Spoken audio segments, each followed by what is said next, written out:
हर हर महादेव। प्रिय श्रोताओं, आज सुनेंगे सोमवार व्रत की कथा और 16 सोमवार व्रत की कथा और आरती। प्रिय श्रोताओं, आपसे एक छोटा सा निवेदन है कि आप वीडियो को लाइक और कमेंट जरूर कीजिएगा। आइए कथा आरंभ करते हैं। प्राचीन काल की बात है। एक नगर में एक बहुत धनवान साहूकार रहता था, जिसके घर में धन की कमी नहीं थी। परंतु उसको एक बहुत बड़ा दुख था कि उसके कोई पुत्र नहीं था। वह इसी चिंता में दिन रात लगा रहता था। वह पुत्र की कामना के लिए प्रत्येक सोमवार को शिव जी का व्रत और पूजन किया करता था तथा शाम को शिव मंदिर में जाकर शिव जी के सामने दीपक जलाया करता था। उसके इस भक्ति भाव को देखकर एक समय पार्वती जी ने शिव जी महाराज से कहा कि महाराज, यह साहूकार आपका अन्याय भक्त है और सदैव आपका व्रत और पूजन बड़ी श्रद्धा से करता है। इसकी मनोकामना पूर्ण करनी चाहिए। शिव जी ने कहा, हे पार्वती, यह संसार कर्म क्षेत्र है।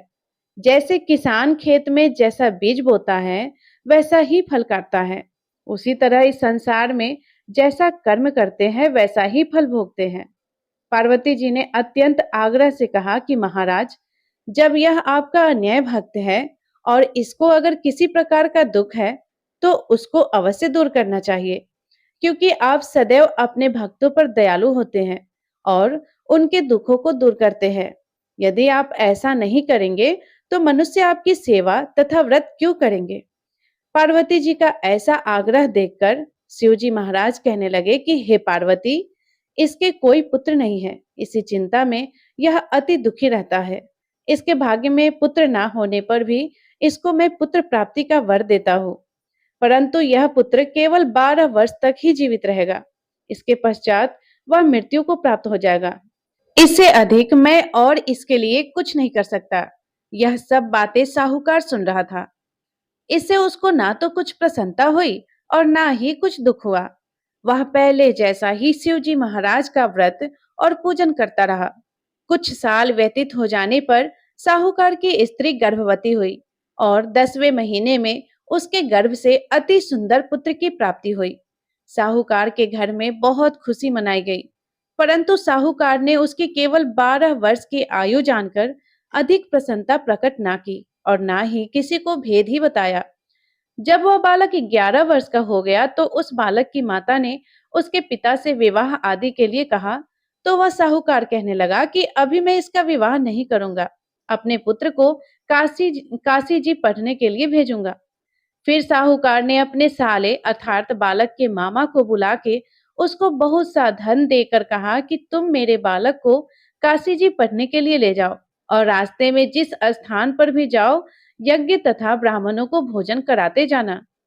वह दोनों मामा भांजे यज्ञ करते और ब्राह्मणों को भोजन कराते जा रहे थे। रास्ते में उनको एक शहर पड़ा। उस शहर में राजा की कन्या का विवाह हो रहा था। दूसरे राजा का लड़का जो विवाह कराने के लिए बारात लेकर आया था, वह एक आंख से कान्हा था। उसके माता पिता को इस बात को लेकर बड़ी चिंता थी कि कहीं वर को देखकर कन्या के माता पिता विवाह में किसी प्रकार की अड़चन पैदा न कर दे। इस कारण जब उसने अति सुंदर सेठ के लड़के को देखा तो मन में विचार किया कि क्यों न दरवाजे के समय इस लड़के से वर का काम चलाया जाए। ऐसा विचार कर वर के पिता ने उस लड़के और मामा से बात की तो वे राजी हो गए। फिर उस लड़के को वर के कपड़े पहनाकर तथा घोड़ी पर चढ़ाकर दरवाजे पर ले गए और सब कार्य प्रसन्नता से पूर्ण हो गया। फिर वर के पिता ने सोचा कि यदि विवाह कार्य भी इसी लड़के से करा लिया जाए तो क्या बुराई है। ऐसा विचार कर लड़के और उसके मामा से कहा कि यदि आप फेरों का काम और कन्यादान के काम को भी करा दे तो आपकी बड़ी कृपा होगी और मैं इसके बदले में आपको बहुत कुछ धन दूंगा। तो उन्होंने स्वीकार कर लिया और विवाह कार्य भी बहुत अच्छी तरह से संपन्न हो गया। परंतु जिस समय लड़का जाने लगा तो उसने राजकुमारी की चुनरी के पल्ले पर लिख दिया कि तेरा विवाह तो मेरे साथ हुआ है, परंतु जिस राजकुमार के साथ तुमको भेजेंगे वह एक आंख से काना है और मैं काशी जी पढ़ने जा रहा हूँ। लड़के के जाने के पश्चात उस राजकुमारी ने जब अपनी चुनरी पर ऐसा लिखा हुआ पाया तो उसने राजकुमार के साथ जाने से मना कर दिया और कहा कि वह मेरा पति नहीं है, मेरा विवाह इसके साथ नहीं हुआ है।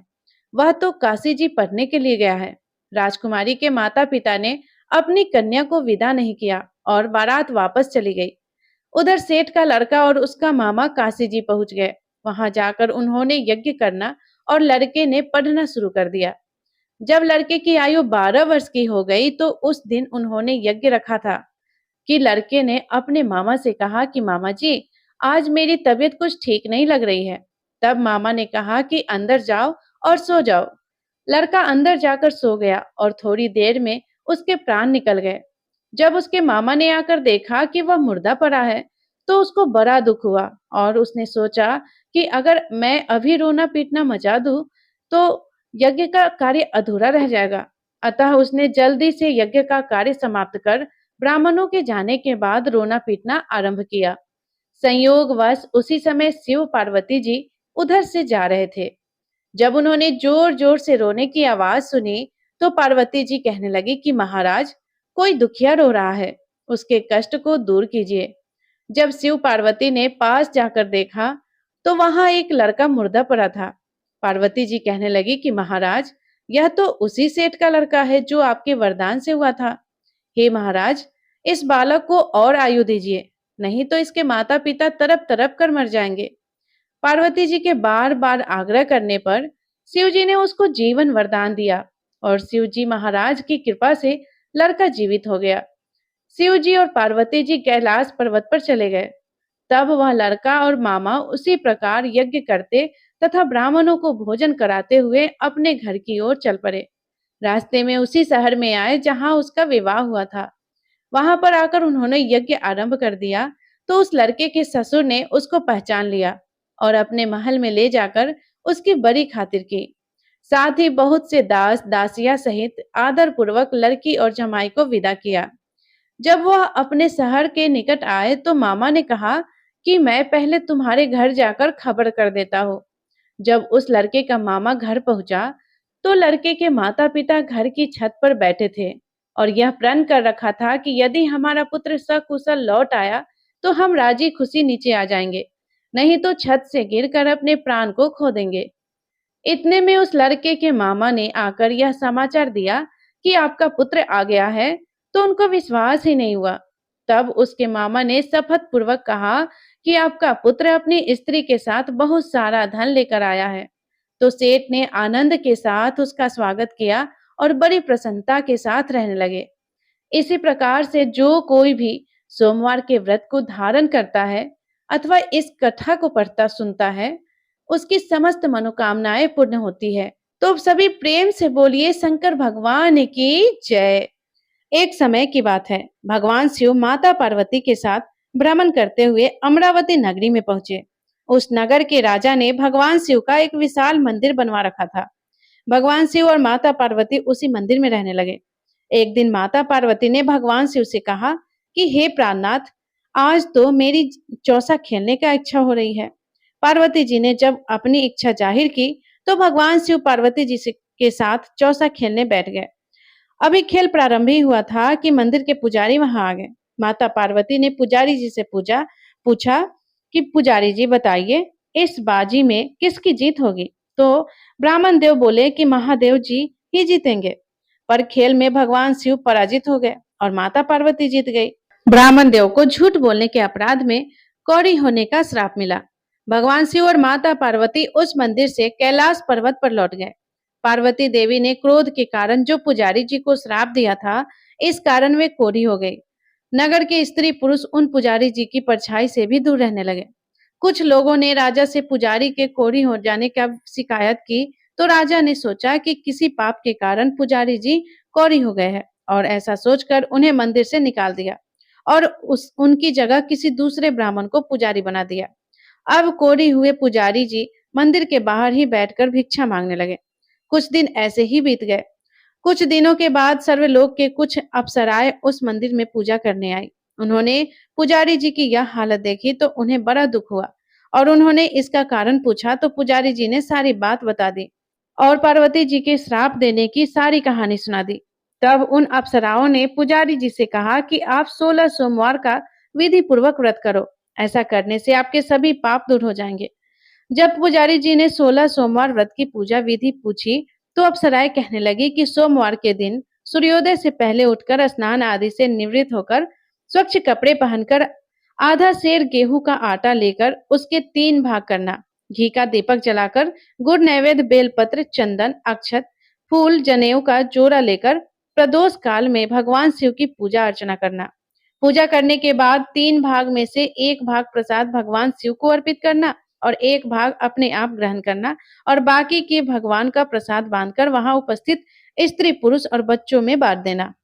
इस तरह विधि विधान से व्रत करते हुए जब 16 सोमवार बीत जाए, तो 17वां दिन सोमवार को एक एक पाव आटे की बाटी बनाकर उसमें घी और गुड़ मिलाकर चूरमा बना लेना। भगवान शिव को भोग लगाकर वहां उपस्थित भक्त जनों में वह प्रसाद बांट देना। इस तरह विधि पूर्वक 16 सोमवार व्रत करोगे और व्रत कथा सुनोगे, तो भगवान शिव की कृपा से तुम्हारे सभी पाप नष्ट हो जाएंगे और तुम्हारा कोढ़ भी ठीक हो जाएगा। भगवान शिव तुम्हारी सभी मनोकामनाओं को पूरा करेंगे। इतना कहकर अप्सराएं स्वर्गलोक को वापस चली गई। पुजारी जी ने अप्सराओं के कहे अनुसार 16 सोमवार का विधि पूर्वक व्रत किया। व्रत के पुण्य के प्रभाव से भगवान शिव की कृपा से उनका कोढ़ी ठीक हो गया। राजा ने उन्हें फिर से मंदिर का पुजारी बना दिया। मंदिर में वे भगवान शिव की पूजा करते और आनंद से अपना जीवन व्यतीत करने लगे। कुछ समय के बाद पुनः पृथ्वी का भ्रमण करते हुए भगवान शिव और माता पार्वती उसी मंदिर में आ पधारे। स्वस्थ पुजारी जी को देखकर पार्वती जी को बड़ा आश्चर्य हुआ और उन्होंने पुजारी जी से पूछा कि आपका रोग कैसे ठीक हुआ। तो पुजारी जी ने उन्हें 16 सोमवार व्रत करने की सारी कथा बता दी। पार्वती जी इस बात को सुनकर बहुत प्रसन्न हुई और उन्होंने पुजारी जी से इस व्रत की विधि पूछी। उन्होंने खुद भी 16 सोमवार का व्रत प्रारंभ कर दिया। पार्वती जी उन दिनों अपने पुत्र कार्तिकेय जी के नाराज होकर दूर चले जाने के कारण बहुत चिंतित रहती थी। वे कार्तिकेय जी को वापस लौटा लाने के बहुत उपाय कर चुकी, लेकिन कार्तिकेय उनके पास लौटकर आ ही नहीं रहे थे। 16 सोमवार का व्रत करते हुए पार्वती जी ने भगवान शिव से कार्तिकेय के लौटने की मनोकामना की। व्रत समापन के तीसरे ही दिन सचमुच कार्तिकेय जी वापस लौट आए। कार्तिकेय जी ने अपने हृदय परिवर्तन के संबंध में जब माता पार्वती देवी से पूछा कि हे माता, आपने ऐसा कौन सा उपाय किया जिससे कि मेरा क्रोध दूर हो गया और मैं वापस लौट आया, तब पार्वती देवी ने कार्तिकेय को 16 सोमवार व्रत की कथा और पूरी विधि कह सुनाई। कार्तिकेय जी अपने एक ब्राह्मण मित्र ब्रह्मदत्त के प्रदेश चले जाने से बहुत दुखी थे। उनको वापस लौटाने के लिए कार्तिकेय जी ने 16 सोमवार का व्रत किया। 16 सोमवार का व्रत करते हुए ब्रह्मदत्त के वापस लौट आने की मनोकामना की। व्रत समापन के कुछ ही दिनों के बाद उनका मित्र वापस लौट आया। तब ब्राह्मण देव ने कार्तिकेय से कहा कि प्रिय मित्र, तुमने ऐसा कौन सा उपाय किया जिससे कि परदेश में मेरे विचार एकदम से बदल गए और मेरी तुम्हारी याद आने लगी। तुम्हारा स्मरण करते हुए मैं वापस लौट आया। तब कार्तिकेय जी ने अपने मित्र को 16 सोमवार व्रत की सारी कथा और विधि कह सुनाई। ब्राह्मण मित्र व्रत के बारे में सुनकर बहुत खुश हुई और उन्होंने भी 16 सोमवार व्रत करने का निश्चय किया। ब्राह्मण ब्रह्मदत्त ने विधान पूर्वक 16 सोमवार का व्रत किया। 16 सोमवार का व्रत समापन करने के बाद ब्रह्मदत्त विदेश यात्रा पर निकले। वहां नगर के राजा हर्षवर्धन की बेटी राजकुमारी गुंजन का स्वयंवर हो रहा था और वहां के राजा ने प्रतिज्ञा की थी कि एक हथिनी यह माला जिसके गले में डाल देगी, अपनी पुत्री का विवाह उसी से करूंगा। ब्राह्मण उत्सुकता के कारण महल में चले गए। वहां पर कई राज्यों के राजकुमार भी बैठे थे। तब एक सजी धजी हथिनी सूंड में जयमाला लिए वहां पर आ गई और उन्होंने ब्राह्मण के गले में जयमाला डाल दी। अब राजकुमारी का विवाह ब्राह्मण के साथ हो गया। एक दिन उनकी पत्नी ने पूछा कि हे प्राणनाथ, आपने ऐसा कौन सा शुभ कर्म किया था कि हथिनी ने इतने राजकुमारों को छोड़कर आपके गले में जयमाला डाल दी। तब ब्राह्मण ने 16 सोमवार व्रत करने की सारी बात बता दी और अपने पति के मुख से 16 सोमवार व्रत की इतनी महिमा सुनी तो राजकुमारी बहुत प्रसन्न हुई। तब राजकुमारी ने भी पुत्र की इच्छा से 16 सोमवार का व्रत किया। निश्चय समय आने पर भगवान शिव की कृपा से राजकुमारी ने एक सुंदर सुशील और स्वस्थ पुत्र को जन्म दिया। पुत्र का नाम गोपाल रखा और बड़ा होने पर पुत्र गोपाल ने भी माँ से एक दिन यही प्रश्न किया कि हे माँ, आपने ऐसा कौन सा पुण्य किया था कि मेरा जन्म आप ही के घर में हुआ? इसका क्या कारण है? तब माता ने अपने पुत्र को 16 सोमवार व्रत की सारी बात बता दी। व्रत का महत्व जानकर गोपाल ने भी व्रत करने का संकल्प किया। गोपाल जब 16 वर्ष का हुआ तो राज्य पाने की इच्छा से 16 सोमवार का विधि पूर्वक व्रत करने लगा। व्रत समापन के बाद गोपाल घूमने के लिए एक नगर के समीप गया। वहां के राजा ने गोपाल को पसंद कर लिया और बड़ी ही धूमधाम से अपनी पुत्री मंगला का विवाह गोपाल के साथ कर दिया। 16 सोमवार व्रत के प्रभाव के कारण गोपाल महल में पहुंचकर आनंद से रहने लगा। 2 वर्ष के बाद वृद्ध राजा का निधन हो गया तो गोपाल को उस नगर का राजा बना दिया गया। इस तरह 16 सोमवार व्रत करने से गोपाल की राज्य पाने की इच्छा भी पूरी हो गई। लेकिन राजा बनने के बाद भी वह विधि पूर्वक 16 सोमवार का व्रत करता रहा। व्रत के समापन पर 17वां सोमवार को गोपाल ने अपनी पत्नी मंगला से कहा कि व्रत की सारी सामग्री लेकर पास के शिव मंदिर में आ जाए। पति की आज्ञा का उल्लंघन करके उसने सेवकों के द्वारा पूजन की सामग्री मंदिर में भिजवा दी, लेकिन खुद मंदिर में नहीं गई। तब राजा ने भगवान शिव की पूजा अकेले ही की। तब आकाशवाणी हुई कि हे राजन, तुम्हारी रानी ने 16 सोमवार व्रत का अनादर किया है। रानी को महल से निकाल दो, नहीं तो तुम्हारा सारा वैभव नष्ट हो जाएगा। आकाशवाणी सुनी तो राजा महल में पहुंचा और अपने सैनिकों को आदेश दिया कि रानी को ले जाओ और कहीं दूर छोड़कर आओ। सैनिकों ने राजा की आज्ञा का पालन किया और रानी को तुरंत ही महल से निकाल दिया गया और दूर ले जाकर किसी नगर में छोड़ दिया।